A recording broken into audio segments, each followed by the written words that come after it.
दोपहर से पहले बीजिंग रेडियो स्टेशन ऊपरी मंजिल का ऑडिटोरियम लोगों से खचाखच भरा हुआ था। विभिन्न चैनलों के कई एंकर और स्टाफ वहां मौजूद थे। आज के mid autumn festival poetry meet के लिए सभी सेगमेंट्स को रास्ता दिया गया था। अर्जुन ऊपरी मंजिल के टॉयलेट में बैठा पेट पकड़कर सुस्त रहा था। शायद पिछले कुछ दिनों में ज्यादा इंस्टेंट नूडल्स खाने से पेट खराब हो गया था। इंस्टेंट नूडल हीरो भी कब तक सहता, उसका पेट भी आखिरकार बगावत कर बैठा। अपनी बड़ी जरूरत के दौरान वो मोबाइल पर इंटरनेट सर्फ कर रहा था। उसे पता चला कि स्टेशन का मिड ऑटम पोएट्री मीट बड़े पैमाने पर प्रचारित किया जा रहा है। न केवल रेडियो स्टेशन की वेबसाइट पर इसका प्रचार जोरों पर था, बल्कि बड़े संदेश बोर्डों और अन्य पोर्टल साइट्स पर भी इसका विज्ञापन किया गया था। आज छुट्टी का दिन था, तो ज्यादातर लोग अपने दोस्तों और रिश्तेदारों के साथ त्योहार मना रहे थे। दोपहर का समय खाना खाने और बातचीत करने का था। ऐसे में फुर्सत में लोग कवि सम्मेलन सुनना पसंद करते। इस समय स्लॉट को चुनना रेडियो स्टेशन की एक समझदारी भरी चाल थी। इंटरनेट पर इस बारे में बहुत चर्चा हो रही थी। पोएट्री मीट बढ़िया, मैं जरूर सुनूंगा। पिछले साल जिंशी रेडियो स्टेशन द्वारा आयोजित मीट भी अच्छी थी। कई बेहतरीन कविताएं सुनने को मिली थीं। हाँ, इस साल तो और भी बेहतर होगी। क्या आपने नहीं देखा कि कितने लेखक संघ के टीचर्स आ रहे हैं? इस बार तो कोई क्लासिक मिड ऑटम कविता जरूर होगी। कुछ लोग तो कल ट्विटर पर हुई बहस के बारे में भी जान चुके थे या फिर अर्जुन को पहचानते थे। अरे, महेश डोंगरे, जो लिटिल रेड मशरूम जैसी परी कथाएं लिखते हैं, वो भी आ रहे हैं। और साथ में बिग थंडर भी, वही कवि जो अर्जुन का मजाक उड़ा रहे थे। हाँ, अब तो मजा आएगा। सही कहा, अर्जुन बीजिंग रेडियो स्टेशन में ही काम करता है ना। आज का लिटरेचर चैनल भी इसका प्रसारण करेगा, तो अर्जुन भी वहां जरूर होगा। बिल्कुल, आमना सामना तो होगा ही। कल एक दूसरे को कोस रहे थे और आज आमने सामने होंगे। दुश्मन ही दुश्मन से मिलता है। क्या अर्जुन मंच पर कविता सुनाएगा? मुझे थोड़ा सा इंतजार है। कुछ अर्जुन के समर्थक थे, तो ज्यादा लोग महेश डोंगरे और बाकी टीचर्स के पक्ष में थे। तुम लोग अब भी अर्जुन को नहीं मानते। उन्हें छोड़ो, वो तो सिर्फ ट्रोलिंग करना जानते हैं। अर्जुन का नाम तो लिस्ट में है ही नहीं। कल ही टीचर्स ने साफ कहा था, ये आदमी बहकावेबाज है। कविता लिखना इसके बस की बात नहीं। लाइव ब्रॉडकास्ट में इसे स्टेज पर बुलाना मजाक होगा। इसके जैसी कविताएं सिर्फ अनपढ़ों को ही भ्रमित कर सकती हैं। हुरहुर, मुझे तो नहीं लगता कि अर्जुन में इतना साहस है कि वो मंच पर जाए।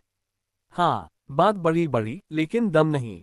मैं तो चाहता हूं कि अर्जुन मंच पर आए, तभी असली फर्क दिखेगा। इतने सारे टीचर्स हैं, वो दिखा देंगे कि असली कविता क्या होती है। समर्थन, अर्जुन कौन सी चीज है यार? ये आदमी बस शोर मचाना जानता है। देखो इसकी गालियां। तेरी बहन, ये कोई शायरों की भाषा है। इसमें जरा भी सभ्यता नहीं। टीचर्स का संदेह सही था, ये कवि नहीं है। अर्जुन ने इतनी बातें पढ़ी, फिर बाथरूम से निकल आया। कवि सम्मेलन बस शुरू ही होने वाला था। स्टेशन के नेता और लेखक संघ से आए मेहमान अंदर आ रहे थे। अर्जुन का सामना दरवाजे पर उनसे हो गया। डिप्टी स्टेशन हेड जिया मुस्कुराते हुए सबको अंदर ले जा रहे थे। महेश जी, ये हमारा ऑडिटोरियम है। मुझे याद है कि आप एक बार पहले भी यहाँ आए थे। महेश डोंगरे 40-50 साल के एक भरे पूरे शरीर वाले आदमी थे।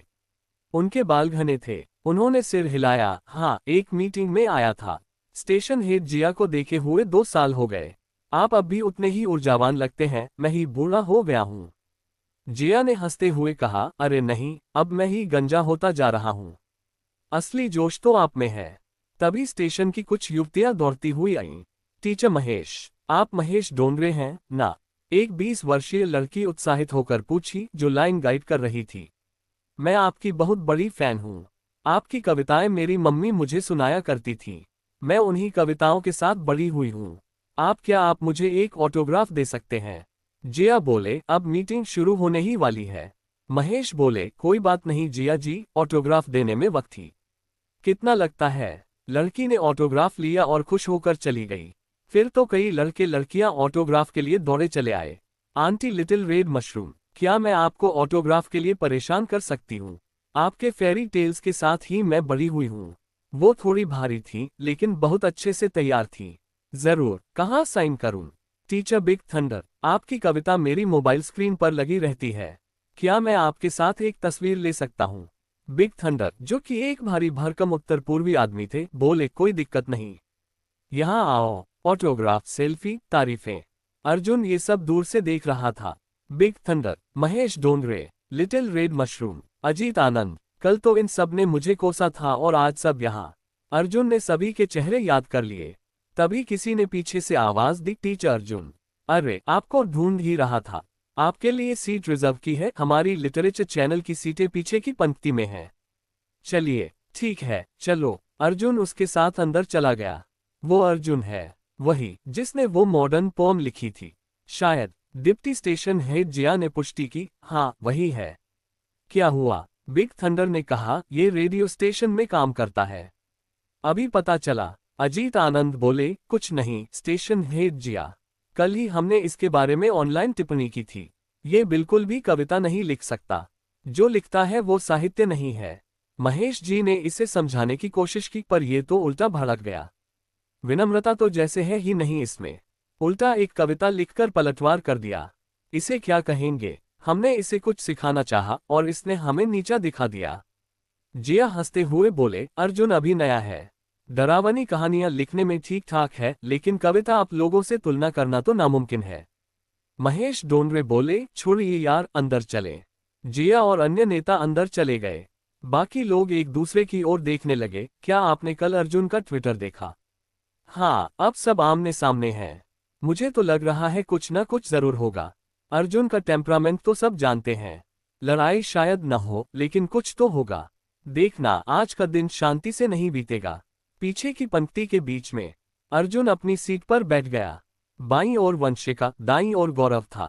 गौरव से उसकी बनती नहीं थी, इसलिए बात नहीं हुई। वंशिका शांत स्वभाव की थी, बात नहीं करती थी, तो अर्जुन बस मोबाइल देखने लगा।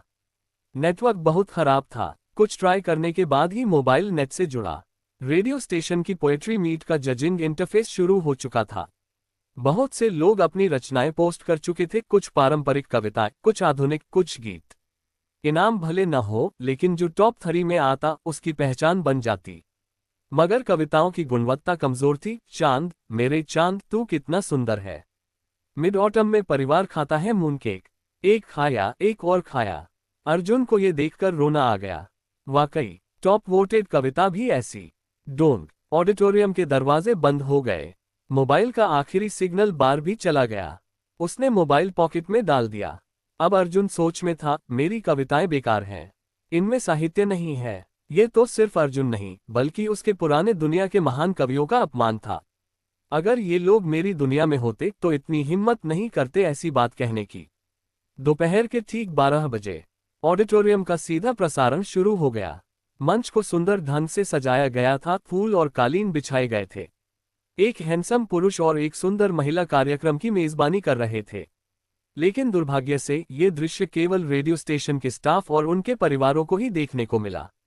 रेडियो के सामने बैठे श्रोता केवल आवाज ही सुन सकते थे। हमारे प्यारे श्रोताओं, आप सभी को नमस्कार। मैं हूं आपका मेजबान जाहिद, और ये है मेरी साथी मनीषा सेन। त्योहारों के मौसम में लोग एकजुट होते हैं। आज के न्यूज, साहित्य और संगीत चैनलों के संयुक्त mid autumn festival poetry meet में आपका स्वागत है। ये दोनों होस्ट न्यूज चैनल के स्टार एंकर थे और स्टेशन के सबसे अनुभवी मेजबानों में गिने जाते थे। उनकी भाषा साफ सुथरी और प्रभावशाली थी, इसलिए इतने बड़े कार्यक्रम की जिम्मेदारी उन्हें सौंपी गई थी। कुछ परिचयात्मक शब्दों के बाद उन्होंने आज के मेहमानों को मंच पर आमंत्रित करना शुरू किया। आइए स्वागत करें बीजिंग शिक्षा मंत्रालय के डिप्टी डायरेक्टर चेन कुनका और बीजिंग राइटर्स एसोसिएशन के उपाध्यक्ष महेश डोंगरे का, प्रसिद्ध कवि बिजली बाबू, बच्चों की प्रसिद्ध लेखिका छोटी लाल छत्री। हर परिचय पर तालियां बजती रहीं। इसके बाद जाहिद ने मुस्कुराते हुए कहा, पोएट्री मीट शुरू होने से पहले राइटर्स एसोसिएशन के कुछ कवियों को मंच पर आमंत्रित किया जाता है ताकि वे एक कविता का पाठ करके शुभारंभ करें। हम रेडियो के सामने बैठे श्रोताओं को भी परिवार की सुख शांति की कामना करते हैं। प्रस्तावना की कविता पहले से तैयार थी। महेश डोंगरे सबसे पहले मंच पर आए और उन्होंने धीरे धीरे पढ़ा। कई बार मिड ऑटम आए, साथ कम बिताए, आज पूरा करें, मधुर स्मृति में समाये। सुनते ही लोग समझ गए कि कौन सी प्रसिद्ध कविता पढ़ी जा रही है। जाहिर है, अर्जुन शायद इकलौते ऐसे व्यक्ति थे जिन्होंने इसे पहले कभी नहीं सुना था। बिजली बाबू ने मंच पर आकर पढ़ा, दर्पण में 2 चंद्रमा समाये। अजीत आनंद मंच पर आए, चुप्पी को लकड़ी की शाख से लपेटा। एक वृद्ध लेखक ने पढ़ा, एक पेड़ की खुशबू सुलाए। और अंतिम पंक्ति फिर से महेश डोंगरे ने पढ़ी, शरद पूर्णिमा से भर जाए। तालियों की गूंज। अर्जुन भी तालियां बजाने लगे। कविता सच में बहुत सुंदर थी। ये कविता थी शुभकामनाओं का समय, जिसे इस दुनिया के प्रसिद्ध कविमा रुइहोग ने लिखा था। ये हर मिड ऑटम फेस्टिवल में प्रमुख रूप से सुनाई जाती थी। सभी उम्र के लोग इसे याद रखते थे। ये वैसी ही थी जैसे धूप में खेत जोते किसान, पसीना गिरे धरती जान, अर्जुन की दुनिया में मशहूर थी। अब अर्जुन को इस दुनिया के लेखकों को कम आंकने की कोई इच्छा नहीं रही। यहाँ भी कई महान प्रतिभाएं थीं। इसके बाद चेन कुन ने मंच संभाला और अपना भाषण दिया। फिर डिप्टी स्टेशन हेड जिया मंच पर आए और सभी कर्मचारियों की ओर से मिड ऑटम की शुभकामनाएं दी। अब बारी थी मुख्य कार्यक्रम की। मनीषा सेन ने मुस्कुराकर कहा, नेताजी के भाषण के लिए धन्यवाद। अब शुरू होगा काव्य प्रतियोगिता सत्र। नियम ये है, चाहे वो एसोसिएशन के लेखक हो या वेबसाइट पर कविता भेजने वाले श्रोता, सभी को 3 वोट देने की अनुमति है। आज हमारे साथ एक नोटरी भी मौजूद हैं जो वोटिंग की निगरानी करेंगे। जाहिद बोले, तो पहले कौन आएंगे मंच पर? कई लेखक मंच के पास बैठे थे।